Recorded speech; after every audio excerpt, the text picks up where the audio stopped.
خۆشەویستانم باندیەی بەڵێن ساڵح هاتنەوە بۆ پێشکەشکردنی دیدارێکی تایبەت لە ستۆدیۆی بەشی کوردی دەنگی ئەمریکاوە.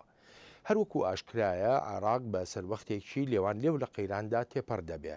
قەیرانەکان هەرتەنها سنووردار نین بۆ مەسەلە سیاسیەکانی وڵاتەکە و ناکۆچە سیاسیەکانی نێوان لایەنەکان، بەڵکو ئەم ڕۆژ قەیرانێکی ئاسایشی سەختی هاتۆتە بەردەم، بە تایبەتی لەو ڕوانگەیەوە کە دەوڵەتی خەلافەت بەشێک لە خاکی عێراقیشی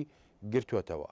بۆ تشک خستنە سەر ئەم بابەتانەوە ژمارەیە بابەتی تر لەم دیدارە تایبەتەدا میوانداری بەڕێز دکتۆر دلاوەر عەلاوەدین، سەرۆکی ئەنستیتیوتی ڕۆژهەڵاتی ناوەڕاست بۆ توێژینەوە دەکەین. دکتۆر دلاوەر، زۆر سپاسی ئامادەبوونت دەکەم. سپاس بە ئێوەش بۆ ڕەخسانی و دەرفەتە. دکتۆر دلاوەر، ئەوەی کە ئێستا لە عێراقدا دەگوزارێت لە ڕووی ئاسایشیەوە، شتێکی چاوەڕوان کرا بوو؟ لە زۆر لاوە چاوەڕوان کرابوو، بەس کەس نەی دەزانی ڕەوتەکە بەو شێوازە دەبێ و بەو شێوازە کارە سەتاویە دەبی. چاوەڕوانکردنەکە لەوە سەری هەڵدا بوو کە پێشی 3-4 ساڵ وەختێک کە قووەتی بڵین هێزی ئەمریکی کە ناوچەکەدا تەواجودی هەبوو، ئارامێکی دروست کردبوو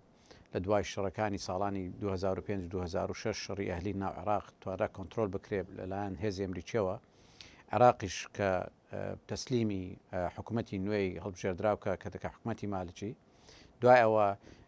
هێزی ئەمریکی مەجبور کرا بەوەی کە ئەو وڵاتە بەجێبێلی. بە هاتنی سەرۆک ئۆباما بۆ حکمڕانی لە ئەمریکا، سیاسەتێکی نوێی ئەمریکی هاتەکایەوە بەوەی کە دوورە پەرێز بێ لە هەموو کێشەکانی ڕۆژهەڵاتی ناوەڕاست لە سووریا لە عێراق، بۆیە چارەنووسی خەڵکی عێراق تەسلیمی ئەو هێزە ناوچەیە نەکراوە کە وەکو ئێران و سعودیە و تورکیا، کەوانش هیچ ئەجندە هیچ کامیان ئەوە ناگەێنێ کە ئیستقرار لە عێراق دروست ببێ، ویان دیموکراسیەت پەرش و بڵاو بێتەوە، یان مەسەلەی نیشتمانسازی ببێتە ئەولەویەت. جا ئەوانە بوون بە هۆکارێک بۆی کە خۆشیان بە ئەجندای جیاوازەوە ناوچەکە لێکدا ببڕێنن و هاوکارەکانیشیان هێزەکانی سەرساحەش کە هەمویان لێکترازاون ببن بە هۆکارێک بۆ ئەوەی کە شەڕ بەردەوام بێ، ڕووباری خوێن بەردەوام بێ و کەلێنی نێوان پێکهاتەکانی عێراقی زیاتر بەرەو فراوانتر بچێجە. ئەو شێوازە بڵین نەئارامی کێسەلەکە لە ئارادایە تا ڕادەیەک پێشببینی لێکراوە بوو بەوەی کە براگەورەیەک نەبوو لەو ناوچەیە ئارامی بچەسپێنی. بەڵام کەس نەیەزانی کەوا هێزی دەوڵەتی ئیسلامی بەو تواناییەوە لە دیوی سووریاوە دێ ئەو هێرشە دێنێ و استغلالی فەشەلی حکوومەتی عێراقی دەکا، استغلالی لاوازی سیستمی فەرمانڕەوایەتی عێراقی دەکا بەوەی کە نەک تەنها شەڕ دەفرۆشێ بە وڵاتێک، بەڵکو پارچەیەکی گەورەی خاکەکەی و خەڵکەکەی دەخاتە ژێر ئەستۆی و بەڵکو پایتەختەکەشی دێنێتە ناو خاچی عێراقی. ئەمە لە چاوەڕوانکردنی کەسدا نەبوو، بۆیش تەنانەت سەرۆک ئۆباماژ ئەترافی بەوەی کرد کە مخابراتی سیستمی مخابراتی ئەمریکیش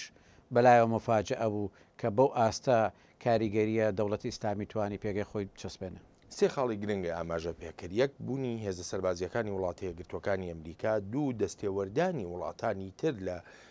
عێراقدا. خاڵی سێهەمیش مەسەلەی وابەستەیی بە نیشتیمانێکە کە ناوی عێراقە. با لە یەکەمیانەوە دەست پێ بکەین. ئەکرێوا لە جەنابەت تێبگەم پێم بڵێ هیچ چارەسەرێک نییە تەنها گەڕانەوەی هێزە سەربازیەکانی ئەمریکا نەبێ بۆ هێنانەوە ئارای سەقامگیری لە عێراقدا؟ نەخێر لە مەسلەی با دووشە لێک جیاواز بکەینەوە. ئیمڕۆ بەلای ئەمریکاوە بەلای هەموو شمانەوە گرنگترین بابەتی کە ئەولەویەتە ئەویش ئەوەیە شکست هێنان بە ڕەوتی توندڕەوی دەوڵەتی ئیسلامی بۆ ڕزگارکردنی عێراقیش و سووریاش و کوردیش و عەرەبیش و هەموو پێکهاتەکانی تر. ئەو شەڕە گەورە بردنەوەی ئەو شەڕە پێویستی بەوە دەبێ کە دەوڵەتی کە ئەمریکا هێزی ئەمریکی ڕاستەوخۆ بە هەماهەنگی لەگەر سەرجەم یاریکەرەکانی ناوچەکە، سەرجەم هێزە کاریگەرەکانی گۆڕەپان لە پەیوەندی بەردەوام و لە کاری هاوبەشدا بن بۆ ئەوەی کە بتوانن کاریگەر بن لە بنکۆڵکردنی هەڕەشەی داعش. جا لێرەدا لە مۆدلەکەی کە لە کوردستان سەرکەوتو و بوو بە بڵێن ڕزگارکەری ئەو خاکە، ئەوە بوو کە هێزی سەربازی ئەمریکی پێویستی بۆ نەبوو بێتە سەرخاکەکە، بەڵکو لە ئاسمانەوە هێرش بەرێ و هاوکاری لەشکرەکانی خوارەوە و میلەتەکەی سەرخاک بکە. ئەمە هەتا ئەو ئاستە سەرکەوتوو بوو کە کرا پاشەکشە بەهێزی تۆندڕەو بکرێ بۆی لە شارەکانی کوردستانی چیتر نەکەونە بژێر مەترسیەوە. بۆ عێراق باقی عێراق ئیمکان هەیە هەمان مۆدڵ ڕەچاو بکرێ پەیڕۆ بکرێ بەوەی کەوە ئەگەر حکوومەتێکی پتەو لە بەغدا دروست ببێتەوە و هێزی ئەمریکی هاوکاری ئەو حکوومەتە بکە و هاوکاری ئەو لایەنە سونانە بکە کە لە سەر گۆڕەپانی سونەدا کاریگەرن و عشیرەتەکان و قیادەکەی و حزبەکانی ئەوێ بتوانن دوای ئەوە بە هەمانجی هەمەلایەنە هەڕەشەی داعش و بڵین هێزی دەوڵەت ئیسلامی لا بنەوێ. بەڵام کە دێتە سەر سووریا حکایەتێکی ترەمە لە سووریا ئەو مۆدڵی کە ئێستا سەرکەوتو بووە شەرت نییە لەوێ سەرکەوتوبی جا لێرەدا پرسیاری جەنابەت ئەوەیە پێویست دەکا جێیشی ئەمریکی بێتەوەیاننا لە بۆ عێراق پێویست ناکە جێیشی ئەمریکی بێتەوە عێراق بە جوندەکانیانەوە لە سەر خاگیش بکەن. بەڵام سووریا ڕەنگە معجزە بێ ئەگەر بێت و هەمان مۆدڵی کە لە کوردستان سەرکەوتو بە لەوێ سەرکەوتو بێ جا بۆیە ئەمریکیەکان لە بەردەم حەزوڕەیەکدان کە دەبێت بیر بکەنەوە ئایا بە چی شێواز استراتیژیەتێکی ئەسکەری سەردەکەوێت لە سووریا. باشترین پرۆژە بۆ عێراقیەکان خۆیان چییە؟ ئایا عێراقیەکان خۆیان پرۆژەیەکیان هەیە بۆ چارەسەرکردن بە تایبەتی ئێستا کە لە سەروبەندی پێکێنانی حکوومەتی نوێدان چۆن ئەتوانن ئەو حکوومەتە پێک بێنن لە کاتێکا گلەیەکی زۆر لە شەقامی عراقیەوە لە ڕێبەرانی عراق دەکرێت کە وابەستەیان بە نیشتیمانەوە نییە. ڕێبەرانی عراق ئەوەندەی لە پایتەختەکانی وڵاتانی دراوسێدان و هەوڵی چارەسەرکردنەدەن ئەوەندە لە بەغدا لەسەر مێزێکی دیالۆگ دانانیشن. عێراقیەکان بە گشتی قسە بکەین پرۆژەیان نییە بۆ ڕزگارکردنی عێراق. لەو کاتێک کە عێراق کەوت بۆ بەر هەڕەشەی دەوڵەتی ئیسلامی بەشێکی زۆری لە وڵاتە داگیر کردبوو بگرە عراقی پارچە کردبوو لەو کاتەشدا لە ناو مەمەڕەکانی پەرلەمان و حکوومەتی عێراقیدا باسی شەڕی داعش نەبوو باسی ململانێ و چێشم و سراعی دەسەڵات بوو وەکو ئەوەی بڵێ کە عێراقی ژەژێر هەڕەشەی دەرەچیدا نەبێ. پێکهاتەکانی عێراقی ئەوەندە لێکترازاون ئەوەندەش نیەتی چاکردنیان نەماوە لەگەڵ یەکتر ئەوەندە متمانیان لەگەڵ یەکتر لە دەست داوە سیقەیەکی وا دروست نەبووتەوە هەموو لایەک بەیەکەوە دابنیشن بیر بکەنەوە لە استراتیژیەتێک بۆی کە ئەو وڵاتە بەیەکەوە بە یەک پارچەیش ڕزگارکەن. نە کوردیش ئەو نیەتەی ماوە بەو شێوە عێراق دروستکاتەوە نە سونە ئێستا بەغدا بەهی خۆی زانەیان سیستەمی فەرمانڕەواتی بەهی خۆی زانێ نەشی عەش لەو ئاستە فکری و نەفسیەدایە کە بچی باوەش بگرێتەوە بۆ سونەش و بۆ کوردیش تەنانەت لە حاڵەتێکدا کە هەموو عێراق لە خەتەردا بوو شەڕی جەنۆسای بەسەر یەزیدیەکان داهات بوو ئەو هەموو خەڵکەی پەناهەندەی لە قەوما و لە شارەکان گواسترابوون و داهان لە کوردستان بارگراناییی قورسی اقتصادیان هێنابوو لەگەڵ ئەوەشدا حکوومەتی بەغدا هاوکاری حکوومەتی هەرێمی نەکرد بەوەی بەشە بوجەکەی بۆ بنێری سلاحی بۆ بنێری ڕێگە بدا بە کۆمەکی نێودەوڵەتی بگا ئەوە چیت بۆ دیارەخە بەوەی کە ئەو کەسانی کە عێراق بەڕێوە دەبن ئێستا پێشڕەوێتی دەکەن لە سیستمی فەرمانڕەواتی عێراق هیچ بەرنمەیان نییە بۆ دروستکردنەوە بە عکسەوە بەرنمەیان هەیە بۆ تێکدان بۆ زیادکردنی کەلێن بۆ هاندانی شەڕی ئەهلی و ئێستا جەوێکی تر خوڵقاوە نەک برێ ڕووی بەرەو چاکردنە بەڵکو ڕووی بەرەو زیاتر داهێزرانی دەوڵەتی عێراقیە. ئەیکەواتە کورد بۆ نوێنەری خۆی دەنێرێتەوە بۆ بەغدا لەسەر کۆمارەوە بۆ ئەندامانی پەرلەمان داواکردنی پۆستەکان هەوڵدانێکی زۆر ڕەشت بۆ پێکهێنانی حکوومەتێکی نوێ بە سەرۆکایەتی حەیدەر عەبادی. کورد ئێستا لە حاڵەتێکی بێچارەیدایە لەوەی کە ناتوانێت نەچتەوە بەغدا. ئێستا ئەتیمادێکی سەرەکی لە بۆ مەسلەی بوجا لە بۆ چەندین لایەنی کە زەڕورەتی کە سیادیە لە لایەنی بەرگری لە لایەنی بەڕووی دەستوریەوە پابەندە بە عێراق و ئێستاش دەرفەتێک هاتۆتە کایەوە کە گەورەترین بربەستی بەردەم پێشکەوتن لا بچێویش جەنابی مالکیە کەوا لەو چەند ساڵە بووبەتە هۆکاری لە دەستدانی ئەو تەبایی عێراقی. جا ئێستا کورد پێویستە مەجبورە بەڵکو زەختیشی لێکراوە بستەوە بەغدا چونکە لەلایەن ئەمریکا لەلایەن ئێران لایەن زۆر لاوە زەختی لێکراوە بۆی کەوا یەکەم کاتی ئەو نەهاتوە خۆی بترازێنی لە بەغدا دووهەم کلیلی چارەسەری قەیرانەکانی کوردستان لە بەغدادایە مەسلەی هێنانی بودجە مەسلەی کێشەی نەوت و گاز مەسلەی شەڕکردن لەگەر داعش زۆر شت هەیە واد لێ دەکات کە جارێ بەدیلت نەبێ ئیلا دەی بچێ بەغدا.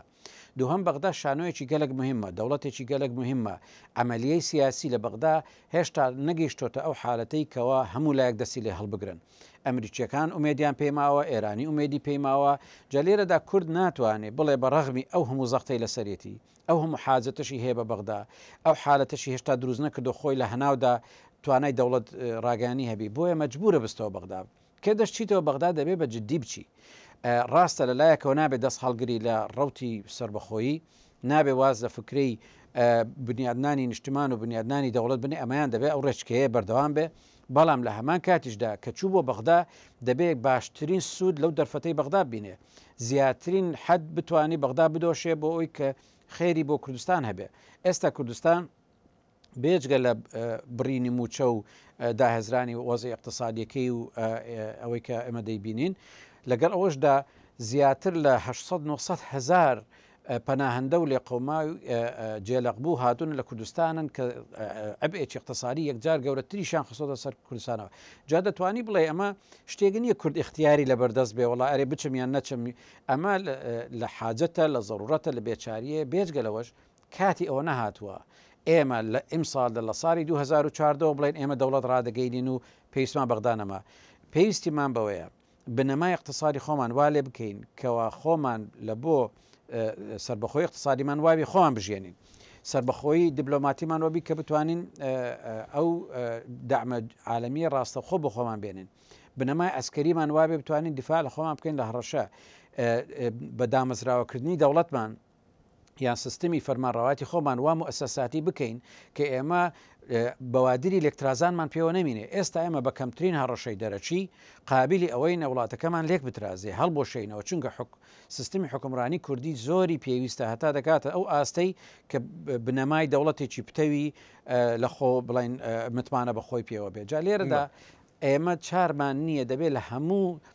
جەپەکانەوە ئیش بکەین بۆ ئەوەی کە قەزی کوردی بەرەو دواوە نەچێ. بەڵام مەسلەی ئابچۆکەی بچۆکەی دەوڵەت ڕابگەینی ئەمە کاتی خۆی دێ. ئەوەی کە جەنابەت ئاماژەی پێدەکەی ڕێک پەیوەستە بە مەسلەی یەکگوتاری کوردەوە کە گوتارێکی نەتەوەیی کوردی هەبێت نەکرد لە هەرێمی کوردستانی عراقاوی کە پێی دەگوترە باشووری کوردستان، بەڵکو بۆ سەرانسەری کوردستان خۆی وە بەشداری لایەنەکانی تریش. هەتا ئێستاش کە من و تۆ ئەم گفتوگۆیی تیاکەین دکتۆر، هیچ ئاماژەیەک لە ئەرادا نییە کە تەنانەت هەنگاوێکیش نرابێ بۆ نزیک بوونەوە لەو یەکگوتاریە. سبەینێ لایەنەکان کە دەچنەوە بەغدا جارێکی تر بە یەک گوتارەوە ناڕۆن، بەڵێ بۆ میدیاکان باز لەمە دەکرێت، بەڵام ئەوەندەی ئێمە پەیوەندی دەکەین بە زۆرێک لە پەرلەمانتارانەوە بۆ نمونە دەڵێن هەر کەسە بۆ لایەنی خۆی ئیش دەکات. چۆن خۆی حقت ئەمە شاراوە نییە کەەوە هەتا ئێستا مەسلەی یەکگوتاری نەهاتوتە ئەو ئاستەی کە ئێمە بڵین ڕەوڕەوەکەی بەرەو پێشەوە ناگەرێتەوە دواوە. ئێمە هەتا ئێستا زەختێکی یەکجار گەورە دروست بووە بۆ ئەوەی کەوا سەرکردەکان بگەن ئەو قەناعەتەی کە دەبێت نەک تەنها یەکگوتار بن، بەڵکو لە بنەمادا سیستمی فەرمانڕەوایەتیەکە دەبێت ببتەوە یەک بە شێوازێکەوە بە سلوبی دیموکراسیانەی مۆدرن ئیش بکرێتەوە، سیاستکردن لە دەرەوەی حکوومەت بێ، حکوومەتیش پارێزراو بێ لە ڕاکێشی دێوان حەزمەکان. ئێمە دەبێت اعترافەوە بکەین کە دەستپێکێکی باشمان دەست پێ کردووە، نیەت هەیە بۆ یەکگوتاری، سەرکردەکان دەزانن ئەمە خەلەلێکی گەورەیە، ئەمە داوای هەموو توێژەکانی ملەتە بۆی کە دەبێت یەکگوتار بن، ئەوە بوو بە ضرورەتێک کە حتمیە. بەڵام کە دێتە سەر واقع ئێمە لێکترازاوین، حکوومەتمان لە ڕووی بوجە، لە ڕووی بەرگری، لە ڕووی پێشمەرگە، لە ڕووی ئاسایش، لە ڕووی هیچ ئەوانە یەکی نەگرتوتەوە. جا ئەمە خەلەلەکە زوعفێکە کە زوو بە دەکەوێت لە کاتی قەیراندا. ئێمە مەسەڵەن جێمان لە سەرکردەکان دەبێت لە مناسباتی جیاواز بە حقیقت نیەت و ئیرادەی خۆیان دەردەبڕن لەوەی کە دەبێت گوتار بین. جا بەعزەشی زۆر چاکراوە بۆ نمونە کە لە سەردانی دیبلۆمات و خەڵکانی دەرەوە دێ حزبەکان هەمویان سەرکردەکان بەیەکەوە دەیان بینن، تەماشا دەکەی واجهەیەکی یەکگرتو یەکگوتاری نیشانەدەن. لە بەغدا بەیەکەوە مەسەڵەن وەفد دەنێرن بۆەوەی بفاوەزە گەر بەغدا بکەن، بەڵام خۆ خەڵکی دەرەوەش دەیبینی کە لەو دیوی پەردەکەوە لە وەفدەکە دا ببڕێت، تەماشا دەکەی ماڵەکەی مە پەریشانە. بێجگەلەوە خۆ سەرکردەکانی کە ئیمڕۆ دێن بەیەکەوە زائێرە بڵین گرگەکانی دەرەوە دەبینن، تەماشا دەکەی لە ڕووی حکمڕانیەوە هیچیان سیفەتیان نییە. مەسەلەن سەرۆکی گۆڕان کە لەگەر سەرۆکی هەرێم دادەنیشی سەرۆکی گۆڕان سیفەتی لە ناو سیستمی حکومڕانی نە لە پەرلەمان هەیە نە لە حکوومەت هێنە شتێ سەرۆکەکانی مەسەرەن یەکێتی کە لە زۆر جار یان ئیسلامیەکان کە دەچن لەگەر سەرۆکی هەرێم دادەنشین تەنها سەرۆکی هەرێمە سیفەتێکی حکومڕانی جا لێرە کێشەکەی ئەمە لەوەدایە نەمانتوانیوە زاڵ بین بەسەر ئەو بربەستە نەفسیانەی یان ئەو بربەستە مێژوویانە یان ئەو ململانەیە بەرژەوەندی کەوەی کردووە هەتا لە کاتی قەیرانیشدا ئێمە کێشەی یەکگوتاریمان نەبێ جا ئەو بڕیارانەی بەو دوایە کە دەرکرا بەو خیتابانەی دوایی دەرکرا کە بەوەی دەبێ هێزی پێشمەرگە یەک بخرێ دەبێ بپارێزرێ لە مەسلەی حزبایەتی و ئەوەش تەبعاً تەشەنەی پێ بکرێ و کەڵتورە لە فەرماگەکانی تری حکومڕانی ئەمە دڵخۆشکەرە ئەوەی کە ئێمە زیاتر دڵمان پێخۆشە ئەوەیە لە ڕووی عملیەوە بە تەجروبەیەک و لە ئیمتحانێکی قورسی ئەو قەیرانی ئیمڕۆدا دەرکەوت چەند گرنگە و یەکگوتارەیە ئەو یەکگوتاریش خەڵکی هەرێم هەمووی داوای کردووە ئیمڕۆ ڕۆژیەوە هاتووە سەرکردەکان بڵێن بە فعلی بە عملی ئیشی لەسەرەکەین بەڵام سەرکردەکان نەیانتوانی کۆنگرەی نەتەوەیی بەڕێوە بەرن من بە قەناعەتی خۆم کۆنگرەی نەتەوەیی ئەو نوع گرنج و ئەولەوێتە نییە بۆ یەکگوتاری کوردی چکە یەکگوتاری کوردی دەکرێت بە بێگی کۆنگرەی نەتەوەیش ئەنجام بدرێ و کۆنگرەی نەتەوەیش بەڕاستی سەحرێکی تیان نییە کە سیستەمی فەرمانڕەواتیت بۆ چاک بکە ئەوەی ئەمە دەمانەوەی حکومە ڕەشیدە ئەوەی دەمانەوەی سەرورەتی یاسایە بە مؤسساتیکردنی دەوڵەتە حکومەت بێ و سیاستکردنیش سیاستکردن بێ پەرلەمانیش ڕۆڵی خۆی لە هەم لە تەشریع ببینێ و هەم لە متابعی حکومت بینێ قەزای ئێمە سەربەخۆ بێ پۆلیسی ئێمە سەربەخۆ بێ عدالەت اجتماعی هەبێ یاسا سەروەر بێ بە هەموو معناکەیەوە ئەوانە ئەرزیەتت بۆ دەخڵقێنن بەوەی کە یەکگوتاری بەس حکومت بێ لە وڵاتێکی دیموکراتی تۆکمە سیر دەکەی هەمە گوتاری هەیە لە خیتابی حزبی هەمە بڵاوکراوە هەیە هەمە ڕوئیا هەیە بەڵام کە دێتە سەر حکومت لە کاتی شەڕ حکومت لە کاتی قەیران واجبی بەرەنگاربوونەوەی قەیران دەدرێتە حکومت و لی دەگەڕی حکوومەتەکەی شەکە بکاوە دوای ئەوە قەینە ئارا جیاوازە بەڵام کە بڕاردرا هەمووی دەچن لە پەنای بڕیارەکەەوە پشتی حکومت ئەستور دەکەن بە یەکگرتووی ئەمە لە هەموو وڵاتێکی ئارام و دیموکراسی وایە هەرچی ئێمەینە بێچکە لە جیاوازی خیتابی سیاسیمان تەماشا دەکەی سیستمی فەرمانڕەواتیمان جیاوازە بۆ نمونە ئاسایشی هەولێر لەگەر ئاسایش سلێمانی لە ئاستی لووتکەدا تەنسیقەکیان هەیە بەڵام لە ئاستی عرزدا هەرێکی بە شێوازێک استراتیژیش دەکە چجا ئەوەی لە کەرکووک شهاتۆ سەرێکە لەوێش بە شێوازێکی سێهەم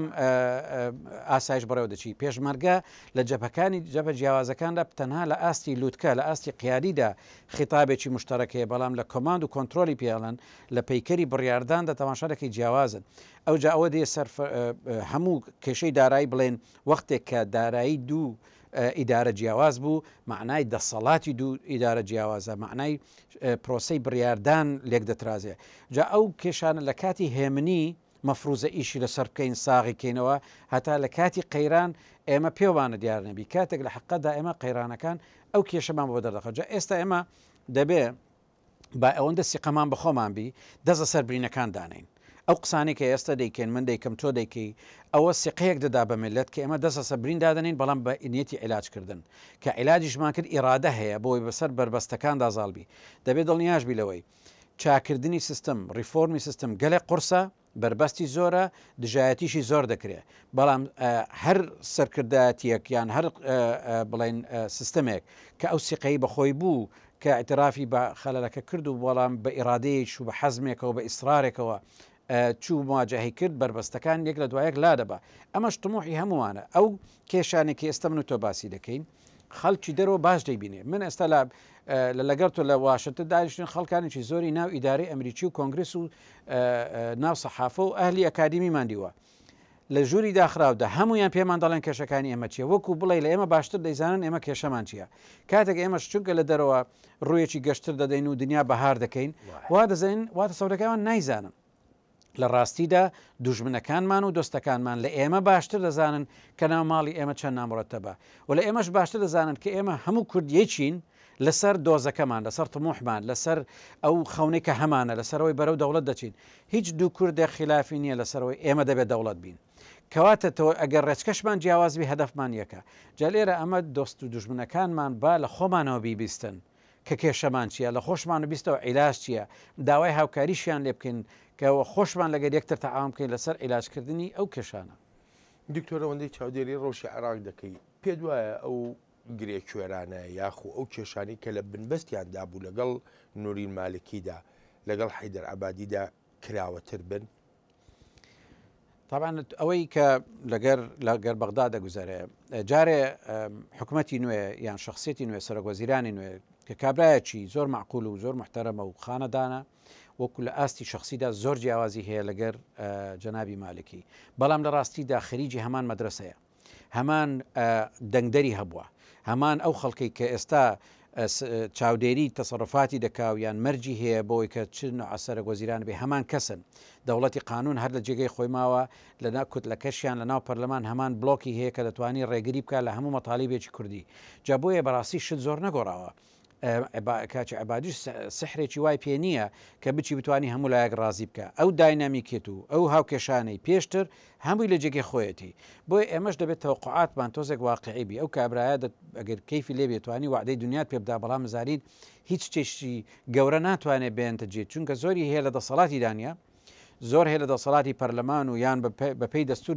بکرێ ویان لە نیەتی ئەوی شوکتلەکەی دانیە. جا بۆیە دەبێت قسەی ئێمە گفتوگۆی ئێمە تەنها لەگەر شخصی و کابرانەبی، لەگەر مؤسسەکانی لە پشتێتی لەگەر وان بێ لە چوارچەوەی پەرلەمان، لە چوارچەوەی بەیت الشیعی قسەیان لەگەر بکرێت، تەنانەت دەوڵەتەکانی وەکو ئەمریکا و ئێران بینین نامەوزوع. ئێستا مەفروزە ئێمە کە داوای گەڕەنتی دەکەین، داوای ئالیاتی پاراستنی ئەو ڕێکەوتە دامان دەگەین، دەبێ یەکەمین عەقدی تەوقیع بکەین لەگەر ئەمریکابی، بڵێن ئێوە زەختمان لێ دەکەن بچینەوە بۆ بەغدا، ئەگەر بەغدا فەشەلی هێنا عەقدەکەی لەگەر تۆ دەبێت نافز بێ لەوەی کە بمان پارێزی، ئەمە بەرەو دەوڵەت بچین. نەک بڵێ عەقدی ئێوە لەگەر مالک لەگەر عەبادی و عەبادیش ئەگەر التزامی نەکرد خۆتان و خوای خۆتان، چونکە ئێستا ئیدارەی ئەمریکی تەوەجوهەکەی ئەوەیە دەڵێ ئەمە وڵاتی خۆتانە بڕۆن عیلاجیکەن. لە حەقیقەتدا ئەگەر ئێمە زەختمان لێ دەکرێت بچینەوە بەغدا، دەبێ عەقدێکمان لەگەر ئێران هەبی، بەوەی ئەوانیش گلەی لە ئێمە نەکرد کە ئەگەر هاتو عەمەلەی سیاسی لە عێراق فەشەلی هێنا. ئەمریکیەکان بمان پارێزن لەو کاتەی کە ئێمە کەوتینە بەر هەڕەشەی عێراق، چونکە عێراق توانای ئەوە هەیە کە بەقەدەر دەوڵەتی ئیسلامی بتە هەڕەشە لەسەر ئێمە. دوو قوواتی دجلەمان لێقی بکەنەوە لە بۆ منتەقەی کەرکووک و داوای جێناکۆ بکەن، پێیان دەکڕێ ئێمە بخەنە بەر هەڕەشەی مان و نەمانەوە. جا لێرە ئێمە دەبێ ئاڵقەی گەڕەنتیەکانمان فراوان بکەین، دەوڵەتانی ئەوروپی بینین نامەوزوع، تورکیا بینین نامەوزوع، وای لێ نەگەڕین کە ئێمە مناقەشەی ئێمە لەگەر خودی شخصی کاک عەبادیە کە ئەویش توانای بەڵێندانی زۆر سنووردارە. تورکیا چۆن دەتوانانی بێنیتە ناو ئەو پرۆسەیە یانە ئەو هاوکێشە سیاسیەوە لە کاتێکا ینی زۆرێک لە چاودێر لەو بڕواایەدان بەشێکی گەورەی کێشەکانی نێوان کورد و بەغدا تورکیا خۆیەتی؟ وەزعی تورکی زۆر گۆڕاوە، دەبێت ڕەچاوی ئەو حالەتە نوێ بکەین. تورکیا بە حیاتی سەیری قەزی کوردی و دیوی عێراقی کردووە لە ڕوانگەیەکی ئەمنیەوە. ئێستا بۆ یەکەم جارە لەو چەند ساڵەی ڕابردوو تورکیا سەیری کوردستان دەکا لە ڕوانگەیەکی سیاسی و اقتصادیەوە، تەنانەت سەیری کێشەی کوردی ناو تورکیاش دەکا لە هەمان ڕوانگەی سیاسیەوە. ئێمە دەبێ ئەو شێوازە نوێی تورکیا لە باوەش بگرین، دامی بکەین، تێی بگەین، بەکاری بێنین بۆ مەسلحەتی خۆشمان و ئەوانیش، ئەوە بەکەم نەزانین، چونکە ئەمە ڕزگارکەری چارەنووسی ئێمە دەبێت ڕۆژێکە گەرەمە تووشی کێشە بووین لەگەر بەغدا و لەگەر ئێران و لەگەر سونەی جیرانەکانمان کە تا ئێستا نەمانتوانیوە جسری پەیوەندی بە خۆتکەین لەگەریان. بەڵام دکتۆر گەر یارمەتیم لێرەدا ئەم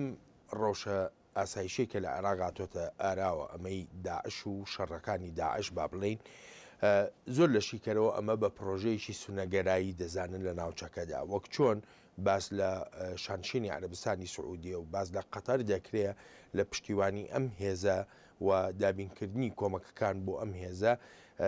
ئاوهاش بەرگوێمان دەکەوێت کە تورکیاش ئەگەر یارمەتێکی ڕاستە خۆی نەدابێ، بەڵام چاوپۆشی لە زۆر لە جم و جۆڵەکانی ئەم ڕێکخراوە تێرۆریستیە کردووە. بەڵێ ئەو قسانە تا حدێک ڕاستی تایە، بەڵام هەندێک سەرلەشەوانیشی تایە. تورکیا غەڵەتێکی هەرە گەورەی لە سووریا کرد بەوەی کە بڕیاریدا کە بەشار لا بچێ، زۆر بە خێرایی و زۆر قوڵایی خۆی تووشی التزامێک کرد کە هاتن دەرەوە ئاسان نەبوو بۆی. وای تەسەوەڕ دەکرد لە دوای ئەو دەستپێکە ئەمریکا و ئەوروپا دێت لە دوای و پشتی دەگری و هەتا لادانی بەشار و بڵێن توانای ئێرانیش بۆ هێشتنەوەی بەشاری بە کەمتر زانی لەوەی کە هەبوو. سەرباری ئەوە بۆ خاتری هەمان ئامانج کەوتە هاندانی جيشی بڵین ئازادی سووری و هەروەها لەوە دەچی لە مەسلەی جەبهەی نووسڕە و لە مەسلەی یارمەتیدانیان هیچ نەبێت چاپۆشیکردن لە هەندێک لە توندڕەوەکانی ئەوێ ڕۆلی هەبوو بێ بەڵام لەوە ناچێکە لە بەرامبەر داعش و هێزی بڵین ئەوەی خلاف ئیسلامی ئەو نوع هاوکاری کردبێ یان چاپۆشی کردبێ دەبێت لە بیریش نەچێ تورکیا دوو کێشەی هەرە گەورەی هەیە یەکەمیان سنوورێکی یەکجار بەرفراوانی هەیە کە قەت پۆی نەکراوە کە کۆنتترۆلی بکە ڕێگە لە هاتوچۆی ئەو خەڵکە بگرێ ئەو خەڵکەی کە دەشتن بە تورکیاوەدا دەچن با ئەوەندە زیرەکن با ئەوەندە شارەزانە بتوانن نێتوەرکی خۆیان لەوێ پارێزن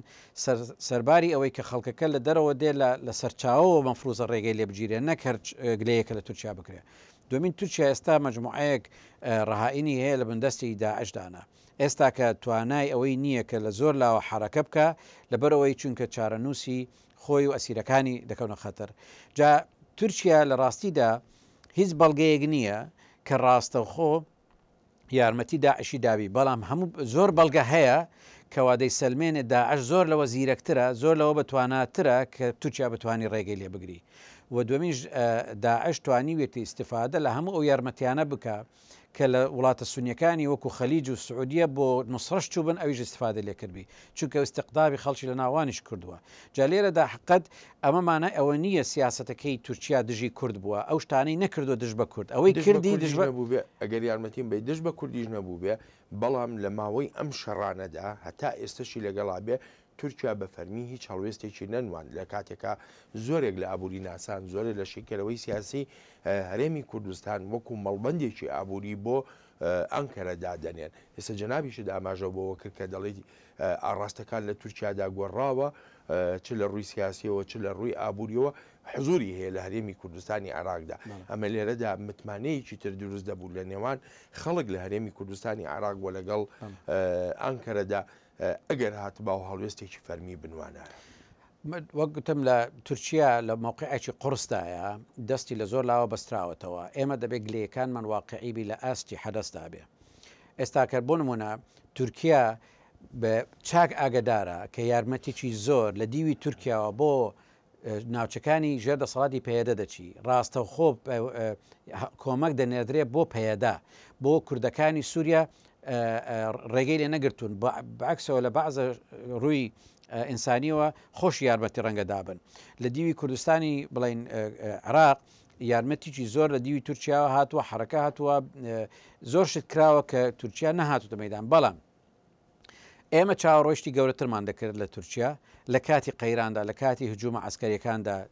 لەو شتانەی کە ئەوروپایەکان و ئەمریکیەکان کردیان بەڵام تورکیانەی کرد ئەو گلەیانە پێیان گەیەندراوەتەوە ڕەچاویشتی گەورەترمان دەکرد بەڵام لە هەمان کاتیشدا بێجگەل لە مەسلەی انتخابات و خەریکی کەشەی ناوە خۆیان و مەسلەی سووریا لێگەڕێ خۆشیان دەبێت لە بیرە نەچی مەسلەی ئیدارەکردن لەگەر داعش لە زۆر زۆر هەستیارترە لەوەی کە ئەوان بچن لە میدیا و بە مواقفی سیاسی بتوانن خۆیان یەکلایی بکەنەوە جا بۆیە دەکرێ بڵین دراسەیەکمان پێویستە لەوەی ئایا بزانین سیاستی تورکی بەرەو چێوە دەچی و ئێمە لی زەرمەندیان سوودمەندین من ئەوەی دەیبینم ڕوتی سیاستی تورکی لەو چەند ساڵی ڕابردوو بە کامیتی جابووە نەگۆڕاوە بەڵام تەوقعاتی ئێمە لە کاتی قەیراندا لە تورکیا زۆر زیاتر بوو لەوەی کەوان کردیان ئەوجا ئەوان ئایا عزری خۆیان چیە و سەبەبیان هەیە لەو بڕایدام لەو چەند ڕۆژەی ڕابردوو کەوا وەفتی کوردی چوو بۆ تورکیا لە ژووری داخراودا بۆیان شەرحکراوە چییە بەڵام کە نەهاتوونە دەرەوەی باسی بکەن من تەسەوری دەکەم زۆر شت عیلاقی هەبی بەو التزامانەی کە تووشیان بوونە یەک لەوان ڕەنگە ئەسیرەکانیانە کە لە ژێر دەسەڵاتی داعشدایە چونکە تو حساب کە بزانە ئەمریکا چۆن هەژا بەوەی کە یەک سەحەفی لە لای ئەوانەوە سەر بڕە خۆی ئەوان 48 ئەسیریان هەیە لای ئەوان دومینش سنوورەکەی کە هەیەە لەگەر داعش و ئەو کێش جێژاوکەی لە سووریا ڕوودەدا با بەکەمی نەزانین ئەوان 1,200,000 لاجئ هەیە لە وڵاتەکەیان حدودەکەیان ئەوەندە درێژە ئەوەندەش پڕم لە مەشاکلە کە لەو دیویەوە هەموو جهتێکی تونڕەوی تێدایە جا ئێمە دەبێت لە جیاتی تورکیا نەبیر بکەینەوە وەنە بڵین تەقدیر زروفیشی نەکەین ئەمە ڕۆژی خۆی دەوێت کاتی خۆی دەوێت کە تێ بگەین تورکیا سیاستەکەی بەرەو کوێ بۆ بۆچی کرد لە کاتی خۆیدا دکتۆر لەگە داوای لێبوردندا کات هەر ئەوەندە مەودامەدا ئەمایان دەکەمە دوا پرسیارم ماوەیەکە لە وڵاتە یەکگرتوەکانی ئەمریکای کۆمەڵە دیدارت هەبووە لەگەڵ کۆمەڵە لە فینگتانکەکانە دانیشتنت هەبووە. وەکو ڕوانینی وڵاتە یەکگرتوەکانی ئەمریکا ڕای گشتی وڵاتە یەکگرتوەکانی ئەمریکا چی لەگەڵ خۆتا دەبیتەوە بۆ هەولێر؟ یەک لە شتەکانی کە بە قەنەعەتەوە مەسەلەن ڕەنگە بۆم دەرکەوت بێ ئەوەیە کە ئیدارەی پرۆسەی بڕاردان لە ئەمریکا پێویستە ئێمە ئێستا بە هونەرێکی نوێەوە مامەلەی لەگەر بکەین بۆی خوردیکەینەوە خوردیکەینەوە بەسەر ئەو پێکهاتانەی کە لە بڕیاردا بەشدارن. ئیدارە و بابێن ئاڵقە تەسکەکەی دەوروبەری سەرۆک ئۆباما جۆرێکن بیرکردنەوەیان هەیە و جۆرێک ڕوانگەی سیاسیان هەیە کە زۆر مهمیشە چکە بڕیاری ئەخیر ئەوان دەیدەن. دەبێمە نەوەک معاملەیان لەگەر بکەین جیاواز بێ لەگەر پێنتاگۆن عەتفێکی زیادی هەیە بڵین لەگەر کورد وە لە ڕووی استراتیژیەوە دەزانن کوردستان پێگەیەکی گرنگ دەبێت بۆ هەر حرەکەیەکی کە لە مەنتقە دەیگرن بۆیە ئەوان بە جیاواز دەبێت سیرکەن. ستیت دیپارتمنت کە دەکا وەزارەتی دەرەوەیان وەزارەتی دەرەوە لەگەر لایەنی CIA ئەوانە مووقفێکی تۆزە گوشک و برنگیان هەیە لەگەر کورد و زۆر بەغداییانە و عێراقیانە بیرەکەنەوە و کارتێکردنیان پێویستی بە کاری وردەکاری هەیە لەبیر نەچی هەموو دیپلۆماتانەی کە لە عێراقن و لە کوردستانن سەر بە وەزارەتی خارجینە و ئەوانش زۆربیان ڕوتیان بەرەو بەغدایە ئەوانە لەگەر ئێمە تۆزێک سست و بڵێن هینن قەلبگرانن لە مەسلەی سربەخۆی کوردی. لایەنی مهمتریش لەوانە بۆ مەودای درێژخایەن کۆنگرس و سەناتە. کۆنگرس و سەنات بەگشتی لە لایەنی هەردوو حزبەوە دموکرات و کۆماریەکان عەتفێکی زۆر کۆن و گەرم هەیە لەگەڵ قەزیەی کوردی. ئەوانە دووربینتریشن وەک لە ئیدارەی ئەمریکی زیاتر کوردبینانە تەسەڕف دەکات. ئێمە دەبێت ئیش لەسەر هەموو ئەو پێکاتانە بکەین بە جیاوازی چونکە تا ئێستا شێوازی ئیشکردنی ئێمە بە شێوازێک بۆ کە ئێمە هەمومان بە یەک لە یەک چوارچەوە داناوە لەبیر نەچیکەوە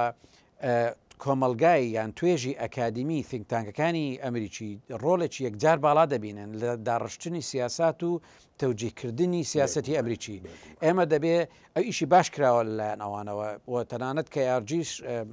لە نوێنەرەکانیان دەستخۆشیان لێ بکەین کیش یەکجار باشیان کردووە لەوەی کە بتوانن کاریگەر بن پەیوەندیان هەبی بەڵام ئەمە پێویستیبان بە دیراسات هەیە بە وردەکاری هەیە بۆ شتی مشتەرەک هەیە کە بتوانین تأثیر لە بیرکردنەوەی ئەکادمیەکان بکەین هەتاوەکو لە ڕێگەیانەوە تأثیر لە تەواوی پرۆسی دەسەڵات و بڕیاری ئەمریکی بکەین. جا ئەوە یەک لەو پەیامانە دەبێت کە ئەگەر کورد بیاوێ بەرەو سربەخۆی بڕوە ناکرێ خطابی ئەمریکی سیاساتی ئەمریکیان مکەوینەتە جیاوازەکانی ئەمریکی پشتگوێ بخرێنیان یەکیان پشتگوێ بخرێت ژێویتری بۆ نمونە قەت ناکرێت ئێمە وەکو ئیسرائیلەکان بکەین کە خۆمان یەکلایی بکەینەوە بچین بەس پاڵ بە مەسەلەن کۆماریەکان بدەین چونکە ئەمە دموکراتەکان با ئەوەندە زویر دەکا کە ئێمە لە ڕۆژی لە دەسەڵاتدان ئێمە کێشەمان دروست دەبێت چونکە ئیسرائیلەکان تقریبان وایان لە خۆ کردووە کە زیاتر سەبەر کۆماریەکانن. ئێمە دەبێت بای پارتیزان هەردوو لایەن بە یەک شێواز بکەین هیچ تەڕحێکی حکوومەتی کوردی ئەوە نەگەیەنێ کە ئێمە تەفزیلیەکیان دەکەین بەڵام خەڵکی ئەکادمی وەکو من فینگتانکەکانی وەکو ئینستیتوتی ڕۆژهەڵاتی ناواز دەتوانن بە کەیف خۆیان ڕخنە لە دموکراتیش بگرن لە کۆماریەکانیش بگرن. ئێمە دەتوانین زۆر شت بکەین لە ڕووی دیراساتەوە بە بەڵگە و ڕخنیان لێ بگرین بەڵام حکوومەتی کوردی دەبێت ئەو بێلایەنیەی ئەو نێوەندیە بپارێزیە کە تەواوی پرۆسی بڕیاردار بۆ خۆی ڕابکێشە. خۆشەویستانم دکتۆر دلاوەر علاوەدین سەرۆکی ئەنستیتۆی ڕۆژهەڵاتی ناوەڕاست بۆ توێژینەوە میوانی دیداری تایبەتی بەشی کوردی دەنگی ئەمریکا بوو. زۆر سپاس بۆ ئێوەی ئازیز و سپاس بۆ دکتۆر دلاوەریش دکتۆر زۆر سپاس دەکەم. سپاس بۆ ئێوەش و خۆشحاڵ بووم.